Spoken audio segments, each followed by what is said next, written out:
तो लोग कैसे हो आप लोग। तो एपिसोड शुरू होता है और हम लोग देखते हैं गूतियन उस लड़की को बोलती है, लड़की तुमको जानना है कि मैं कौन हूँ, तो मेरे पास आओ मैं तुमको बताता हूँ। एक्चुअली मैं तुमको बता रहा था कि मैं एक गॉड हूँ। ये सुन के यान के ऊपर से जाता है और गूतियन उसको बोलता है मैं तो चला रेस्ट करने, तुम अपने आप से ही खेलो। पीछे से यांग भी बोरी होती है, अरे भाई तू कौन है वो तो मुझे बता दे। पीछे से हुड भी कहता है अरे बच्ची उसको डिस्टर्ब मत करो, उसको रेस्ट चाहिए इसलिए वो रेस्ट करने गया है। इधर ये लड़की गुस्सा हो जाती है और बोरी होती है, सालों कोई तो मेरे बात को सुन लो। इन लोग के अंदर कुछ ना कुछ तो गड़बड़ है और कुछ ना कुछ तो मिस्ट्री है, लेकिन मैं भी बहुत चालाक हूँ, मैं तो ढूंढ के रहूंगी ही। सामने एक लड़की को भी देखते हैं, वो बोलती है अरे तुम कब आए इधर। और लड़की बोलती है जब मैं तुम्हारे बारे में सारा न्यूज़ सुना ना, इधर दौड़ के हो चली आई। यान बोलती है तुम इतना लेट क्यों आई हो, अगर तुम जल्दी आ जाते तो बहुत अच्छा होता। वो लड़की बोलती है अरे मैंने सुना है तुम्हारा लवर क्या ही मस्त गाने बजाता है, मैंने सुना है उसके गाने सुन के सब लोग पागल हो जाते हैं, और तुमने मुझे बताया भी नहीं तुम्हारे एक लेवर भी है। यान बोलती है अरे आंटी ऐसा नहीं है, मैं तुमको बता रही थी, लेकिन और यान उस आंटी को एक जगह पर बैठाती है और सब कुछ उसको बताती है। आंटी अब तुम ही बताओ मैं क्या करूँ, कोई भी मेरे बातों को सुनता भी नहीं है। मैंने लोगों को कहा कि ये जेंटलमैन त्याग नहीं है, लेकिन कोई भी अभी मेरे बात को नहीं सुनता। मुझे ये नाटक करना ही नहीं चाहता, और अभी तो उसके पीछे ली फीमेल भी पड़ गए, पता नहीं उसके साथ क्या करेंगे। उसके बाद हम लोग उस मास्टर को देखते हैं, हुड साली तेरी इतनी हिम्मत, तूने मुझे लात मार के भगा दिया। साइड में वो ग्रैंडपा बोलते हैं हुड उसका गार्डियन बन रहा है और उसका रक्षा कर रहा है, और क्या पता उसने उस लड़के को फायदा के लिए भी रखा होगा, लेकिन हम लोग इस मैटर को इतनी जल्दी जानने नहीं देंगे।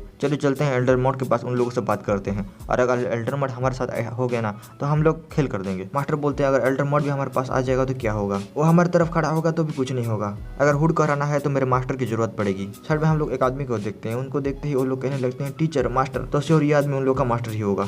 वो बोलता है मैंने सब कुछ सुन लिया है, तुम लोग साथ क्या हुआ है, तुम लोग को पता भी है टाइम क्या हुआ है, और इतने छोटे छोटे मैटर के लिए इतना बड़ा बड़ा कांड कर रहे हो, और तुम लोग ने बताया नहीं तुम लोग का कल्टिवेशन कैसे जा रहा है। मास्टर बोलते हैं हम लोग का कल्टिवेशन बिल्कुल सही जा रहा है, उसके बारे में आप टेंशन मत लो। ओल्डर बोलता है कल जाके उन लोगों को बोल देना मुझे कुछ काम है उन लोगों से। मास्टर बोलते हैं टीचर मुझे लगा कि आपको 2 ईयर लगेंगे इस काम को छोड़ने के लिए। वो बोलता है हमारे लीडर ने कोई भी प्रॉमिस नहीं किया था 2 ईयर के अंदर कोई सक्सेसर ढूंढ लेगा, हम लोग को कुछ कांड करना पड़ेगा और सक्सेसर ढूंढना पड़ेगा। तुम लोग समझ रहे हो ना, हम लोग इधर शांति से बैठ नहीं सकते, हमारे पास बिल्कुल भी टाइम नहीं है, हमको कोई सक्सेसर सैक लीडर ढूंढना पड़ेगा, नहीं तो हमारा हालत ऐसे ही हो जाएगा और हम लोग एक कोने में पड़े रहेंगे, हमको कोई भी नहीं पूछेगा। इसलिए मैं कह रहा था कि हम लोग हमारे आदमी को सैक लीडर बनाते हैं तो हमारा ही चलेगा और हम लोग ही राज करेंगे। वो कहता है ओके मास्टर मैं आपका मैसेज पहुंचा दूंगा और जितनी जल्दी हो सके उतना जल्दी चला आऊंगा। ओके जल्दी आ जाना, मुझे तुम लोगों के साथ भी कुछ बातें करना है। ग्रैंडपा बोलता है एल्डर प्लीज हमारा ली फैमिली का हाथ भी आपके ऊपर ही है। दूसरी तरफ हम लोग यंग को देखते हैं जो कि उसके सामने वो लड़की खड़ी होती है और लड़की उसको देख के बोलती है मैंने सुना है तुम 2 दिन से कोठियाड़ की तरफ ही दौड़ रहे हो, और ऐसा तो नहीं है ना तुम तुम्हारे लवर को देखने जा रही हो।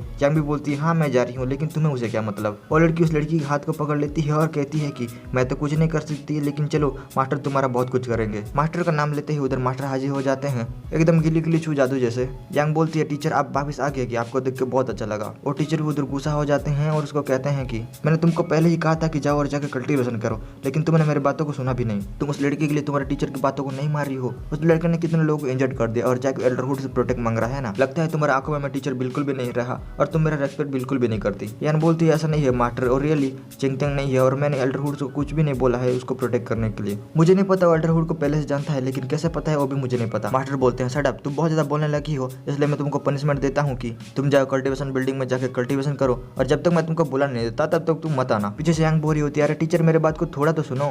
मास्टर बोलते हैं मैं तुमको बोला ना जाओ और जाकर कल्टीवेशन करो, और उस लड़के को मैं संभाल लूंगा आराम से। दूसरी तरफ गुतिन अपना कुछ मेडिटेशन जैसा चीज कर रहा होता है और अपने आंखें खोल के बोलता है अगर हो सके तो मुझे मेरा फंडामेंटल को फिर से पाना होगा। मुझे पता है मेरा फिजिकल स्ट्रेंथ बहुत ज्यादा है, लेकिन उसके सहारे तो मैं नहीं रख सकता ना। किसे पता है अगर मैंने 1 मिनट का भी फोकस खो दिया तो मेरे साथ क्या होगा। उसका तो वो कुछ पील खाने लगता है और हम लोग सुबह का सीन देखते हैं। वो लड़का झाड़ू कर रहा होता है और उसके पास गुतिन आता है, तो लड़का बोलता है मास्टर क्या हुआ है, आप मुझे ढूंढ रहे हैं क्या।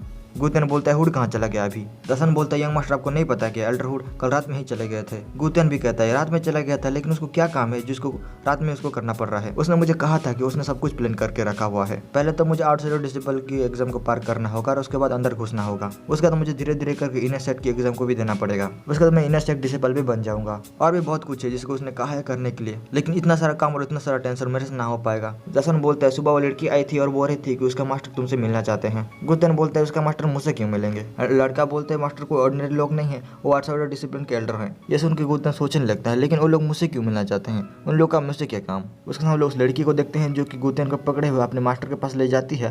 टीचर बस मैं आपके लिए जेंटलमैन त्याम को इधर ले आई। टीचर बोलते हैं मैंने सुना है तुम्हारा और मेरे स्टूडेंट का कुछ चक्कर चल रहा है और तुम लोग इलू इलू कर रहे हो। मैंने सुना है तुम जीनियस हो और बहुत ताकतवर भी, और उसके साथ साथ म्यूजिक में भी अच्छे हो। मुझे नहीं पता तुम्हारी फैमिली पावरफुल होंगे या नहीं होंगे, लेकिन आई डोंट केयर। वैसे तो मैं तुम्हारे जैसे तो कभी भी बात नहीं करता, लेकिन आज मैं तुमसे बात कर रहा हूँ। इसका मतलब तुमको कुछ भी पता है? मैं चाहता हूँ कि तुम मेरे स्टूडेंट के पीछे और बिल्कुल भी मत आना और उसे इल्लू करने की बात तो भूल ही जाओ। अपने दिमाग में अच्छे से घुसा लो, मैं तुमको कोई ऑर्डर नहीं दे रहा, ये वार्निंग है, वार्निंग और लास्ट वार्निंग। अगर मुझे कहीं से फिर से पता चला कि तुम मेरे स्टूडेंट के साथ फिर से इल्लू करने लगे हो तो मैं तुमको छोड़ूंगा नहीं। लेकिन उन लोगों का बातें गुतेन के ऊपर से जा रहा होता है। भाई साहब ये लोग क्या बातें कर रहे हैं, मुझे कोई तो आगे समझाओ। और इल्लू और मैं किससे इल्लू कर रहा हूँ भाई? लड़की बोलती है चलो इधर से चलते हैं और रास्ते में उसको बोर ही होती है। अरे तुमने ध्यान से सुना ना मेरे मास्टर ने क्या कहा तुमको? मैं तुमको फिर से याद दिला देती हूँ, मेरे जूनियर सिस्टर के साथ इल्लू मत करने लगना।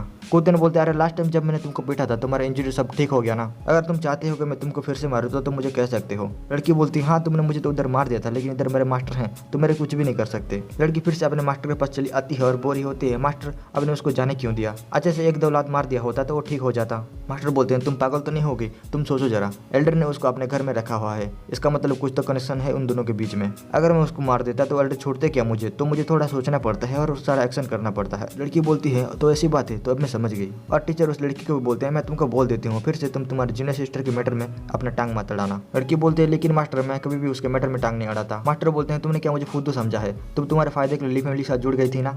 लड़की बोलती है सर ऐसा नहीं है, मैं तो बस उसको मदद कर रही थी। अगर वो ली फैमिली का लड़का जूनियर सिस्टर का हस्बैंड बन जाता है तो जूनियर सिस्टर के लिए बहुत अच्छा होगा, क्योंकि उन लोगों के पास बहुत पैसा है और हमारी जूनियर सिस्टर एकदम मौज में रहेगी, इसलिए मैं ये सब कर रहा था। मास्टर बोलते हैं सर अब तुम बहुत बोलती हो, ली फैमिली का लड़का उसके ऊपर बिल्कुल भी सूट नहीं करेगा, उसके लिए मैंने एक लवर ढूंढ लिया है और उन दोनों का जोड़ी बहुत जमेगा और उन दोनों का जोड़ी जमने के बाद तुमको तो पता है क्या होगा। लड़की बोलती है अगर टीचर आप बुरा नहीं माना तो मैं क्वेश्चन पूछ सकती हूँ, आपने किसको ढूंढा है उसका लवर बनाने के लिए? मास्टर बोलते हैं हाँ मैंने एक लड़के को ढूंढा है और उसका नाम मैं नहीं बता सकता क्योंकि बोलना बहुत डिफिकल्ट है। लड़की सोचने लगती है मास्टर उस लड़के को ढूंढा है इसका लवर बनने के लिए, वो लड़का तो बहुत ज्यादा खतरनाक है और उसके साथ साथ पावरफुल भी। सब लोग को लगता है कि वो लड़का फ्यूचर में सेक्रेटरी भी बन सकता है। अगर मेरी जूनियर सिस्टर उसकी वाइफ बन जाएगी तो वो हो जाएगी सेक्रेटरी की वाइफ। उसके हम लोग गुतेन को देखते हैं जो कि घर वापस आ गया होता है और उससे वो लड़का पूछ रहा होता है मास्टर आप वापस आ गए घर? गुतेन बोलते हैं हाँ मैं आ गया घर, अगर तुमको कुछ बोलना है तो तुम बोल सकते हो। लड़का बोलते हैं अंदर तुम्हारा एडवाइजर वेट कर रहे हैं। गुतेन सोचता है अभी एडवाइजर कौन है, आज सब लोग मेरे पीछे ही क्यों पड़े हुए हैं? वो आदमी कहता है जेंटलमैन त्यांग तुम ही हो क्या? मुझे हुड ने बताया था तुम्हारे बारे में। गुतेन सोचता है हाँ मुझे इसके बारे में हुड ने बताया था, ये वो है ना जो कि एग्जाम को सेट करता है, मुझे याद आ गया तुम्हारे बारे में हुड ने बताया था मुझे।